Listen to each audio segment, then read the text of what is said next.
Hi everybody, I'm Ryan, and today we're going to talk about nuances and weird play patterns with red-green aggro in Standard. If you're looking for a deck tech, an analysis of the deck, a sideboard guide, even flex slots and different builds, you should check those out. They're on my channel. I posted them over the course of the past few weeks. This is just looking at different play patterns that you need to know if you're picking up the deck, and you might not know if you already play in the deck. So let's talk about it. First off, Valiant is not heroic. Valiant triggers on abilities, which means Heartfire Hero and Emberheart Challenger can trigger every single turn if you have Manifold Mouse on the battlefield, and every single turn with a little bit of help if you activate Rockface Village on those creatures, which means you can draw an extra card every single, or I guess not draw, but effectively draw an extra card every single turn on Emberheart Challenger, and put a +1/+1 counter on Heartfire Hero pretty much every turn. It also works with Innkeeper's Talon, which is so good. Remember that oftentimes it makes sense, especially if you have like a large Heartfire Hero and you have two Manifold Mouse, it makes sense to trample and double strike the same creature. But also it's important to do the math because sometimes you want your Heartfire Hero to die in combat,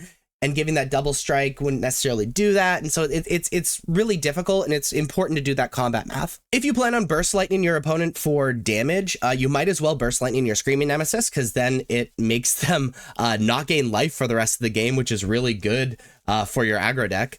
But also remember, cards like Scorching Shot that are meant to get rid of opponent's creatures can also just be used on your own Screaming Nemesis to deal 5 direct damage to your opponent for 2 mana, which is very good and can often finish the game. I don't talk a lot about bluffing on this channel, but when you have a deck that famously has cards like Snakeskin Veil in their deck, leaving a green up for what seems like no reason can scare your opponent into thinking you have Snakeskin Veil, and can cause them to play in suboptimal ways to play around Snakeskin Veil even if you don't have it. And so that's important to remember as well. And that's really it. I mean, it's a red-green aggro deck. Like, what more do you need?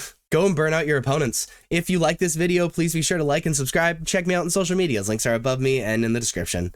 Thank you so much for watching. I'll see you next time. Bye-bye.